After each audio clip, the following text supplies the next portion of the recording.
Good morning, good morning. We are currently on Asara B'Tevet. We're on the 10th of Tevet, okay?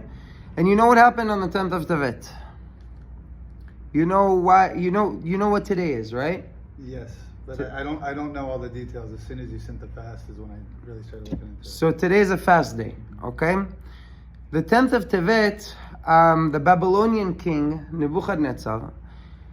The reason we're fasting is because today is the day that they put a border around Yerushalayim. This was the beginning of the end.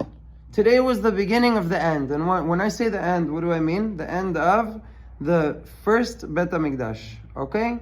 It was the beginning of the end of the first Bet HaMikdash. So, first we have Asara B'Tevet. What happened on Asara B'Tevet? On Asara B'Tevet, the king, the Babylonian king, Nebuchadnezzar, came and surrounded Yerushalayim, and he didn't let anyone go into Yerushalayim, and he didn't let anyone leave Yerushalayim. Okay? Meaning, he wanted the place to be destructed. He did not want it to be there whatsoever. Okay? Now, there was a commentary or something that the grandson of Achashverosh, King Achashverosh from Purim, the grandson of Achashverosh, had a big part in this as well. Okay? You know who Achashverosh is? You know the story of Purim? Yes. Okay, so Achashverosh is the king that was ruling over there. Okay? He's the one who married Queen Esther. Queen Esther married him because she had to. Okay? To save the Jews, she had to marry Achashverosh. Okay? So, the grandson of Achashverosh had a big part in this. Now, the reason we're fasting today is because we're showing the destruction, the beginning of the destruction. Although it's a light fast, and this is the shortest fast that the Jews have, okay? Today, this is the shortest fast that the Jews have. Although it's the shortest, I'd have to say it's one of the most important fasts, okay? If there are any fasts that are out there that are derabanan, and this fast is not from the Torah, it's not a Torah fast, okay? It's a fast that the rabbis made, okay? The rabbis said we have to do a fast on Asara B'Tevet because that is the beginning of the destruction of the first Bet HaMikdash. And the Bet HaMikdash is what brought us from Galut to Achdut, okay? We were together, we were one, we were a Jewish nation, all right? The reason we're fasting is to remind us about what happened, okay? The reason someone's fasting, why do you need to fast? Okay, whatever, we're going to go throughout the day, it's fine, I'll remember it, I'll do whatever I need to do, but why do I need to fast? What's the point of fasting? So you can feel it, so you can feel the pain and the suffering. Yeah, so you could feel the pain and the suffering, but not really feel what they did, so you could connect with them. So you could understand what happened then, and what happened then is almost about the same thing as what's happening to us today. Look at what's going on in the whole world with the Jewish people. Everyone is trying to exile the Jewish people. Everyone is doing the best they can to exile the Jewish people. We need to ask Hashem, when is going to be the end? When is going to be the end? We're all waiting for the Bet HaMikdash. We're waiting for, we were learning Zvachim. We're waiting for the Bet HaMikdash so the Kohanim could do their Avodah again. The Kohanim could get to their Avodah and do their Avodah and do it the right way. When do you think that will actually happen? Or is it hard? I mean, is it impossible to say? It's not impossible to say. It's, first of all, you never know when it's going to happen. Okay? I know that we're in the time of Mashiach right now. We're in the time of Mashiach. This is the time. I think we have another 200 years or something like that. Up to 200 years. It could be now, it could be until 200 years. I know we're in the time right now of Mashiach. Okay? What would have to happen for the top rabbis to say But it's not the top rabbis. The top rabbis are not going to say it's time. You're not going to have, the top rabbi of, Shorashim or whatever, the Beddin say, okay, now we're going to build the Bet HaMikdash. What's going to happen before, first of all, there are some commentaries that say that the Bet HaMikdash is going to come down from the sky. Okay, it's going to come down from the heavens. And Mashiach is going to come first. First Mashiach is going to come. And then he's going to, when he's going to come, he's going to bring the Bet HaMikdash with him. Okay? When Mashiach comes, we're all going to know that. We're all going to know when Mashiach comes. Now, we have to understand one thing. Okay? Right now, we're in Galut. We're in Galus. Okay? What does Galut mean? We're in exile. Okay? We're in exile. No matter how we look at it, we're in exile.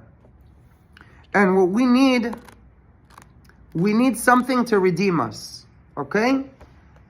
I was sitting down yesterday and I was thinking and I said, you know what? Bet HaMikdash, we're all waiting for it. 200 years. And we're all in our own exile. And we're all in our own problems. We have problems with Parnasah. We have problems with Shlom Bayit, which is like, between a man and a wife. We have problems with kids, having kids. We have a problem, there are everyone and his own problems. Everyone and their issues, right? His tzara is bigger than his tzara, is bigger than his tzara, and so on and so forth.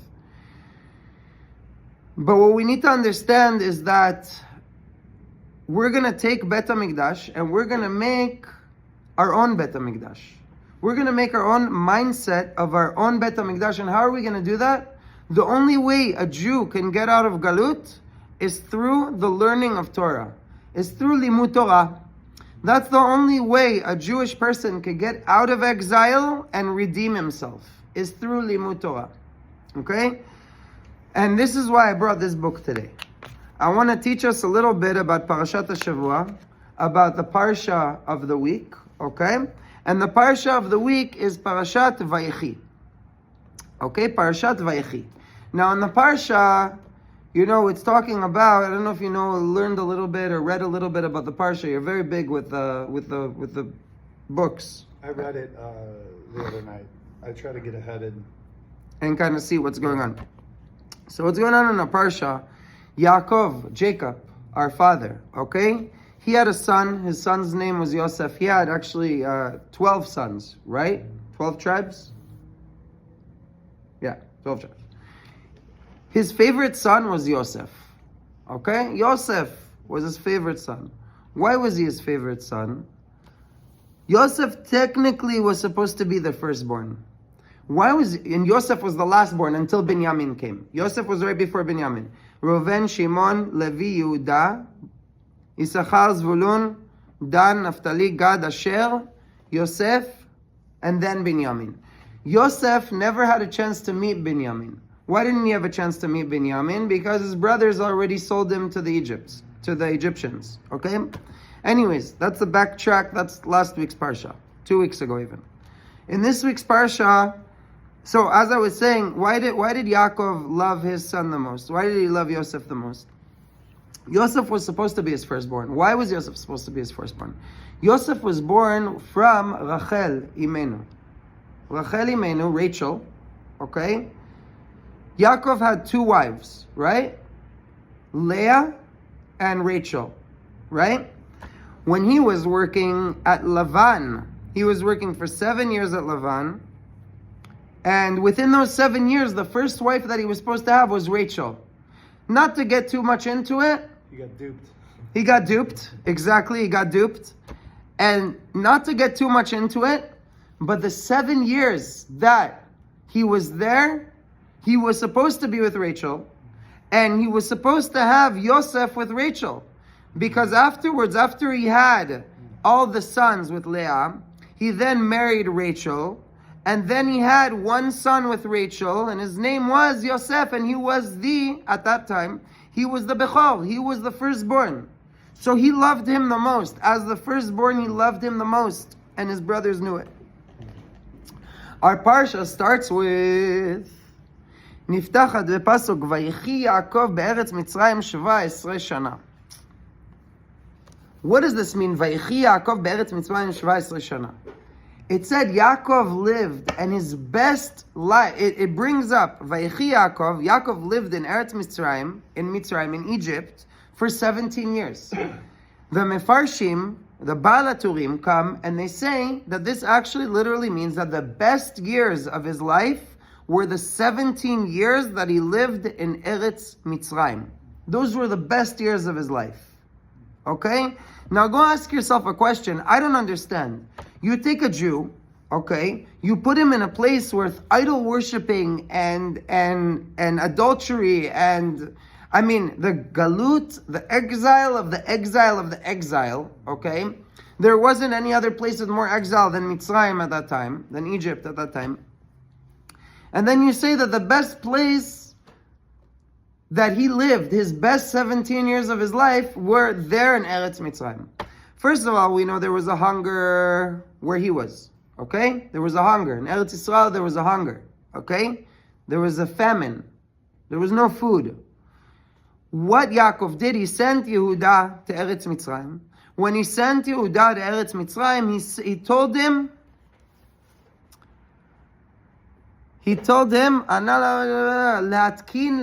okay. He told Yehuda, שלמצרים שלח יעקב את יהודה להורות לפניו. What does להורות לפניו mean? כפירוש חז"ל said, להתקין לו בית תלמוד שתהא שם תורה. To make a base midrash over there, that he's going to be able to learn Torah. כשלומדים Torah, that when we learn Torah, we get closer to the Kadosh Baruch Hu, and we could live a life, a real life, even in Mitzrayim, even in Galut, even next to all the idol worshippers, even next to all the adulterers. We can go to Eretz Mitzrayim and we could live a real life of Torah. As long as there's Torah, no matter where you are. So where does that bring me back? That brings me back to the point that every Jew, every man, every woman, every Jewish man or woman that is living currently in exile, that they have their own exile. We as a Jewish nation, we're in exile together. But every individual person has his own exile. Every individual person is going through his own thing. And the only thing that could take us out of exile, that could bring us the light, that could give us the Yeshua, is Limud Torah, is learning Torah. Because without Torah, a Jew is lost. A Jew is lost.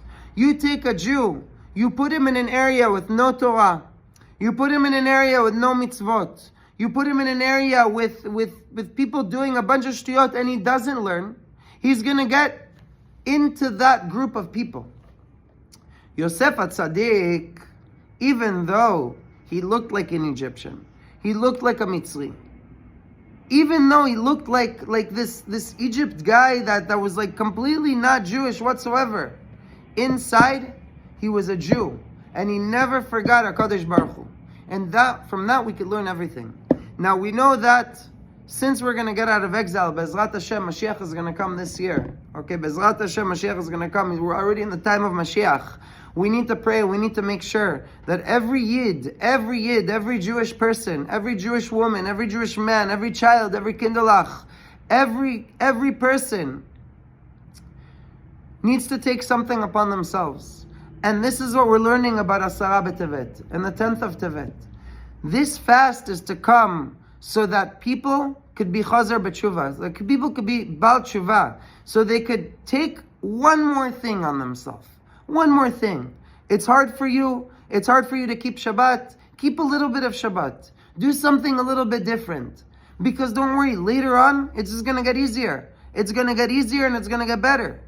No one's telling you to drop the bomb and become, a rabbi overnight. Don't do that. But what I am saying, and what people are saying, what we are asking for, is that every Yid is gonna take a little small thing, something small upon themselves. Take something small, and through that something small, you're gonna pass the light to another Jewish person, and another Jewish person, and another Jewish person. And with that, Bezrat Hashem, bli neder, we're going to be able to see Yeshuot v'rachamim, amen כן יהי רצון, שהשיעור הזה יהיה לרפואת הרב רוי גבאי, שיחלים מהר, that it'll become healthy right away, for the health of Rabbi Roy Gabay, and for the health of L'Refuat Tzadok Ben Amira, my father-in-law, that HaKadosh Baruch Hu is going to take out all of his sickness, Bezrat Hashem, and make sure that he's going to be well and healthy, and be able to continue life normally and be with his kids and family. And also that this shiur would be Leilui Nishmat Imi Murati, my mother, may her soul rest in peace, Simcha Bat Rachel, and my uncle Yaakov Navarro ben Leah, that HaKadosh Baruch Hu will bring them peace, Bezrat Hashem, and Nachat, and Bezrat Hashem, HaKadosh Baruch Hu, Amen ve'amen.